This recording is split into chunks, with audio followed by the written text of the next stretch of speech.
channel. Make sure you do like this video if you do like the randomness that I post on this channel.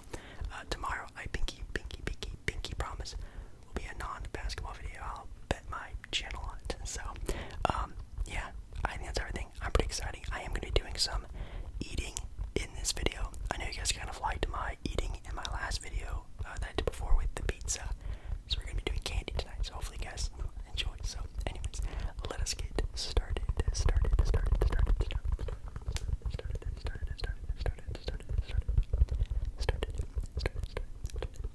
But before we get into tonight's video, I will be talking about tonight's sponsor. Yes, this is a sponsored video by our dear friends over at Manscaped. Yes, Manscaped, your typical place that I've been talking about for your male, grooming needs. From facial hair to hair everywhere, to shampoos, conditioners, to body washes, to deodorant sticks, to razor blades, to razor shavers. Everything you can think of that you would need to have in your bathroom or even carry around with you traveling, which some of us are going to be hopefully doing this late spring, early summer. Should be really nice to not only feel your best, but look your best. And obviously Manscaped is here for you for that. I think for sure the Lawnmower 4.0 is guaranteed the number one thing to have, at least in my own opinion when it comes to male grooming. I think it's something that I have never really used before, ever, and I think it's probably the only thing I'll get from here on out. It prevents nicks and cuts when shaving everywhere on you, and it just makes everything look in tip-top shape. And also the shampoo and conditioner that they also come with, and also the body wash as well, just all smell so fantastic. Again, in my own opinion, I don't think I'm going to be really using anything else besides the products that I've been using that Manscaped have provided for me. And you can also get them too with a nice little discount. Manscaped has given me giving it to you, a discount code to use at checkout. So at the checkout little promo code section, you'll see once you've added stuff to your cart, if you add the promo code JBALLER, that's JBALLER at checkout, you'll get 20% off your entire order, and also free shipping, which in my opinion is the best part of it all. So if you do end up finding maybe some big old package you want to get, like the performance package that has everything you ever need, or maybe just a bottle of shampoo or conditioner just to try them out, see how they smell, just make sure you use code JBALLER, JBALLER at checkout for 20% off and free shipping. Thank you so much for Manscaped for sponsoring this video. You guys are amazing. Thank you guys so much. And yeah, I think that's everything. So let us get right into the video. Alright guys, so with the new matchups here in the second round of the NBA playoffs, we have the Miami Heat facing off against the 4-seeded Philadelphia 76ers, the 3-seeded Milwaukee Bucks playing the 2-seeded Boston Celtics. Over in the Western Conference, we have the 1-seeded Phoenix Suns going up against the 4-seeded Dallas Mavericks, the 3-seeded Golden State Warriors against the 2-seeded Memphis Grizzlies. Yes,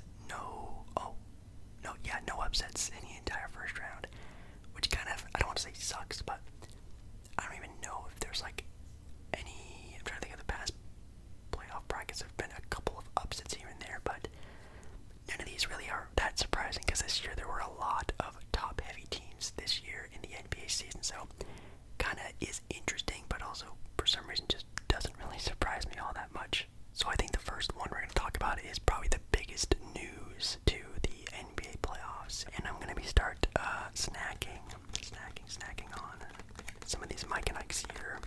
These are the tropical typhoon ones. I have already opened them.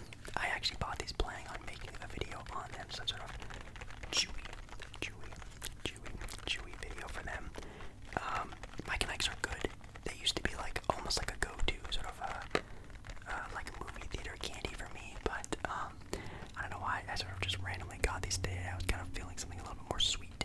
Usually I just get like a chocolatey type of candy if I ever am feeling candy, but this time I decided to get some fruity kind, which is interesting. But yeah.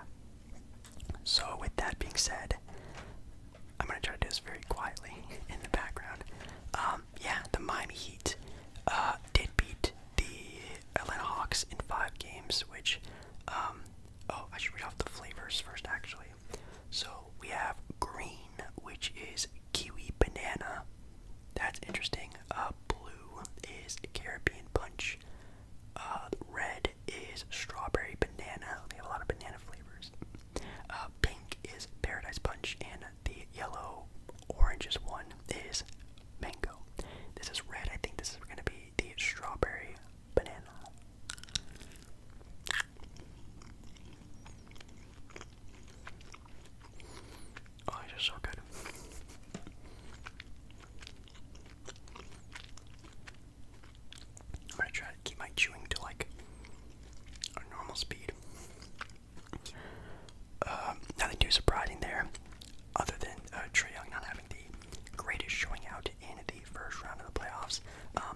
honestly, seeing them play, I think they probably would have also have beaten the Nets. If the Nets would have dropped to the 8th seed, I think they probably would have also beaten the Nets, if I'm being completely honest, because they are just playing to a team, at least in my opinion. But yeah, for the Nets, for the Hawks, good showing for this year. Gonna need to go back to the drawing board and see what they need to do, sort of rebuild, or I guess retool the squad to see the success that they had last season. Then for the 4-5 matchup, the Raptors and the Sixers, a lot of people had an upset written all over this series, and I guess I sort of jumped on that bandwagon because I thought the series could go 6 or 7, which it did, but definitely not the way that I envisioned it. I thought it would be a lot closer for 6-7, not being up 3 games to nothing and then slacking pretty hard. I'm not gonna lie, I am probably gonna use that sort of harsh of a word, slacking. Game 5, pretty much losing by like 20 points, which is so crazy to think about, especially in Philadelphia. You go back to Toronto, you have a good Game 6, but I don't know why Doc Rivers thought it would be a good idea to keep his star, injury-prone player Joel Embiid in a game, this is Mango by the way, when they're up 30 points with like 5 minutes left in the game.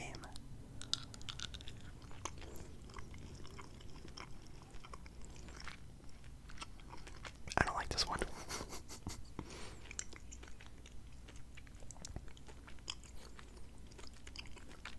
This is really tangy.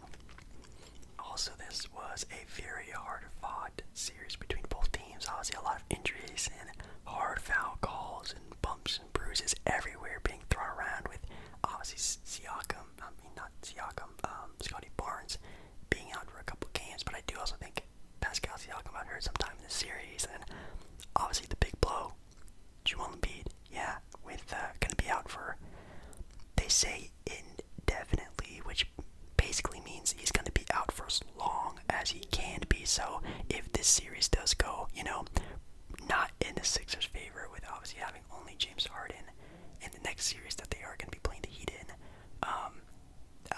I can see Joel Embiid maybe coming back in like a game 4. I think that's probably gonna have to be it. I don't think there's no way, arguably the best title shot the Sixers have had since obviously losing to, the Kawhi Leonard crazy shot, buzzer beater. This is their best title shot that they're gonna get, and I think Joel Embiid's probably gonna play a game 4. I'm assuming, if it's close. If obviously the Heat sort of whiff on this whole series, which I don't plan on them doing that. I'll even knock on wood for that. I think he'll play a game 4, but even then, I'm not even entirely sure. So yeah, for those 2 teams, looking pretty good. Then we have the 3-seeded Milwaukee Bucks beating the Chicago Bulls. That was also kind of a no-doubt one. They also won in 5 games. Miami won in 5, and then Philly and Toronto went 6. So 5 games, nothing crazy there. I maybe would have given the Bulls a little bit more of a chance. They looked really good early on in the series, but if I can be completely honest, I stopped watching after like game 3, game 4. I stopped watching this series. You can tell the talent level was completely different, and man, it just wasn't going good for the Bulls in this series, basically at all, if I'm being completely honest.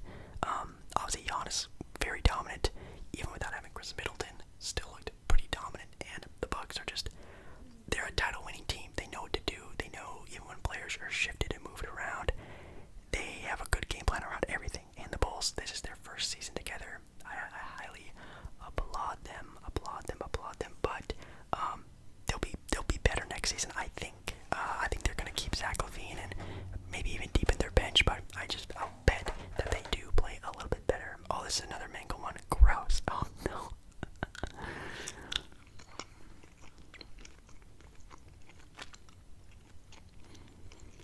And then for the final sort of series in the Eastern Conference, you had the Boston Celtics and the Brooklyn Nets.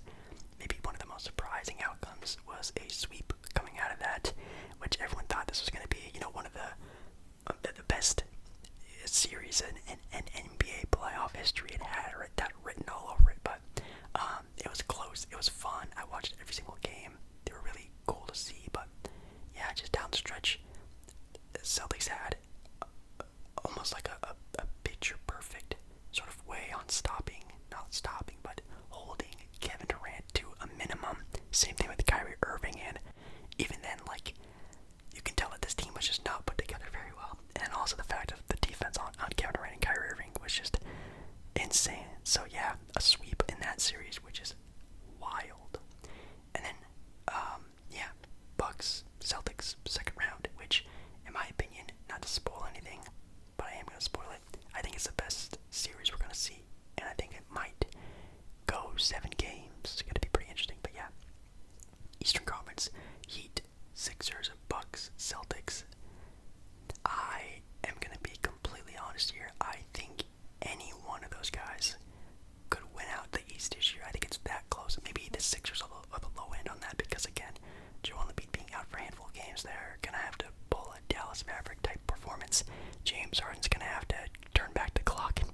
obviously without the Mavericks having Luka Doncic the first handful of games this series, I thought Dallas already had a couple game lead on Dallas before even starting the series. Did I say that right? Utah has. Yeah, Utah did.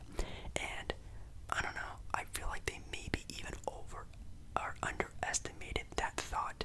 And they also thought that they had a couple game lead without having Luka. And then Jalen Brunson just becomes, I don't even know what type of player I could compare him to. He just turned into an all-star looking player in the series. Spencer Dinwiddie finally looked like he used to back in Brooklyn when he had all that sort of potential of being a great starting point guard in the NBA, and all the others locked it down on defense for this team. And again, it showed in Utah that when your B option, your Robin guy, is a 7-footer who can't really do a whole lot, but he's your max player as well, something has to change, and I think they know it. I think we all know it. I think it is going to happen. What they're going to get out of it, I have no idea. If it's going to be rebuilding pieces or some sort of other sort of leveling the balance of this team, I have no idea, but I'm excited to see Dallas moving on. Definitely a surprise to me. I thought at least Donovan Mitchell or someone else on that team was going to really have a great series, but really seemed like they kind of lost it themselves and not really doing anything super crazy. We have Phoenix and Dallas facing off in the second round. That could have some potential. We're going to talk about it, and I do think that, obviously if the Pelicans gave, the Phoenix Suns a lot of trouble, now we have a playoff challenge squad who has a lot of more veteran type of pieces that maybe could put up a better of a fight. I don't know, the Pelicans really did, but Dallas this time maybe smell, blood in the water, the titan of the NBA regular season can bleed. It's that sort of like sense, you know what I mean? And they might go after it, they might upset, I don't know. But we're gonna talk about the other series first. We had Golden State and Denver. This was maybe, in my opinion, the most sort of lackluster of the series. I only watched like 2 games, maybe 3 games of the series, I'm trying to remember, but I mean, Golden State just looks absolutely amazing, and then obviously Denver you can just tell their star power, their potential, it doesn't match at all, and I cannot wait to see this team with Jamal Murray, with Michael Porter Jr., maybe with some key pickups in the offseason with some free agents, because if I'm a free agent and I'm seeing the potential of obviously having an MVP caliber player in Nikola Jokic, what he can do by himself, having help around him, that's going to be really cool to see. And then for the last series, also talking about Golden State, nothing really to talk about really there. They still look just like the Golden State before, like the Golden State Warriors of old, like the championship caliber team that we all know they can be. Steph Curry definitely looks really good. Jordan Poole looks absolutely amazing. Klay Thompson looks like he's still, maybe not that Klay Thompson anymore, but he is still an amazing player in Draymond Green's defense on Nikola Jokic. This team is definitely looking a lot better than what I thought they were going to show out, that's for sure. And then lastly, we have Memphis, Minnesota. Memphis winning out in 6 games. I did call this to be a sort of 6 or 7 game series, and that's what it turned out to be. And if I'm being completely honest, I really thought that maybe Minnesota probably should have won this series. They had, a 20-something point lead in one game. They also had the lead going into the fourth quarter on the last game in Game 6. They had home court that game as well, and you can just tell the youth of both sides really showed in this series. But obviously with Memphis just having a deeper team, a better ran team, just having a better season, they won out. But man, I'm saying I think Minnesota should have had this one. I think so, which is scary for the second round matchup against the Golden State Warriors. I'm trying to find a green one because I haven't had one of those yet. Come on, there it is. But yeah, with the other matchup with the Grizzlies and the Warriors, I had a lot of high hopes for that series going into the playoff year. I assumed that Memphis was going to beat the Timberwolves, and I assumed this matchup was going to happen. But maybe it's not going to be as close as I think it's going to be. Now,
Mavericks. I just trust that a little bit more than a Joel Embiid-less Sixer team with Harden so far in this playoff run not really being the Harden that we all wish he could be. So I'm probably gonna take the Heat in this series. I don't think I would if the Sixers were fully healthy. And again, maybe Joel Embiid comes back game 4, game 3, and sometimes surprises us. But I don't think it's gonna happen. I think the Heat take this maybe in a 6 or 7 game series. But without Joel Embiid, Bam Adebayo is gonna play really good for the squad, and also without them having Drummond now on that team because they traded it away with Brooklyn and going over there with Ben Simmons. Holy cow, this could be interesting. We're gonna have to see again an amazing play of James Harden, but we just saw Trae Young just get, I don't want to say absolutely shut down, but their guard defense is going to be really great. Already sort of testing that already with Trae Young. Oh, these blues are super amazing. Oh yeah, no more greens. We're not doing any more greens.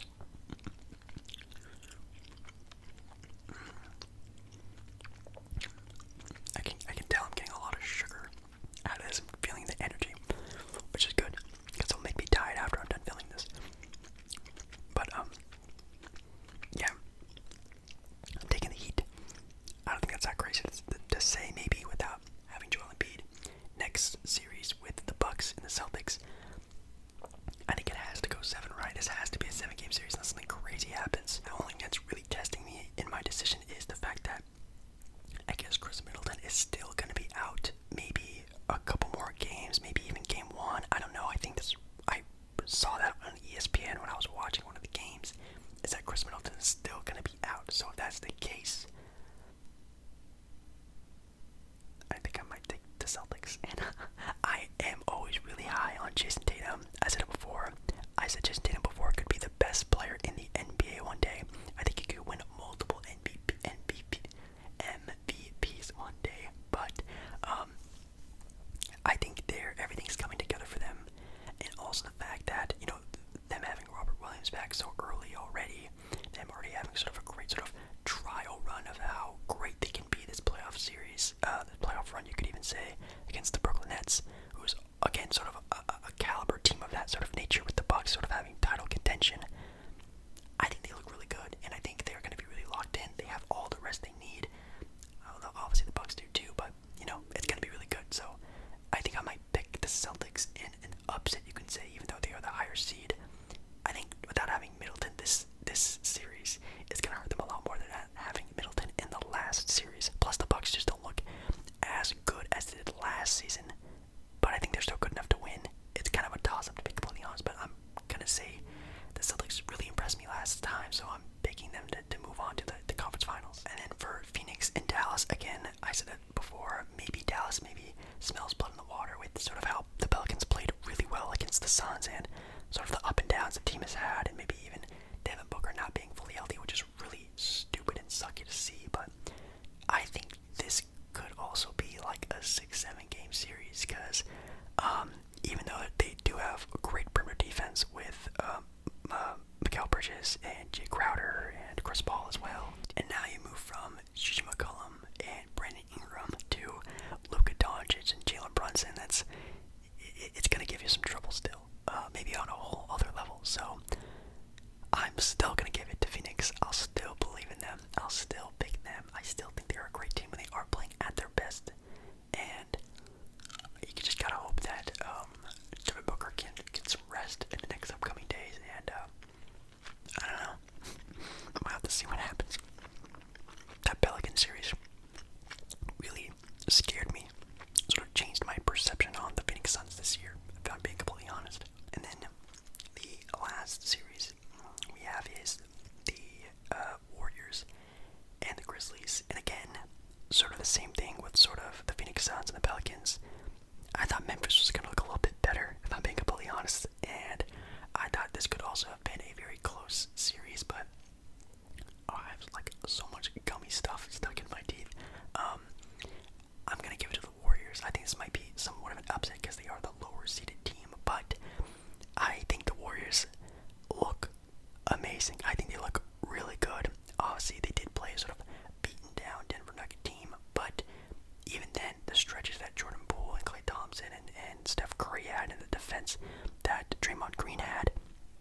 I'm going to believe in that as of right now a lot more than just, again, sort of the youth and play style that the Memphis Grizzlies are playing. I mean, when, the Warriors are up 20 points, they're never going to get rid of that. They're not going to make the teeny tiny mistakes that the Timberwolves did over and over and over again because of their youth and just them playing in sort of an atmosphere like that. The Warriors are going to capitalize on that, and I can see them maybe winning in 5 or 6. I think it's going to be more of a mid-tier type of playoff series. Could it go 7?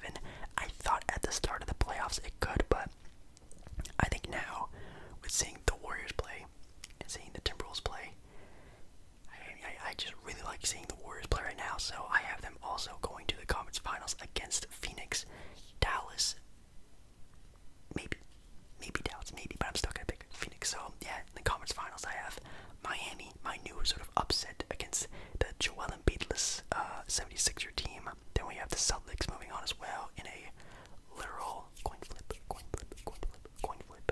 It could really go either way, but again, I think the Middleton thing is really going to bother him. Even if Middleton comes back, he might not even be 100% against a great forward squad with Jaylen Brown and Jason Tatum having to go up against them. He's going to have his hands full for sure. Then again, with the interior defense with Al Horford and Robert Williams and maybe whatever else their Boston Celtics can throw at them with Giannis, this could be really good. But I think the Celtics are playing at a super high level right now. Maybe the best team in basketball at the end of the year and even right now. I don't know if I want to go continuing on, like picking a new champion. I think I might just stop right there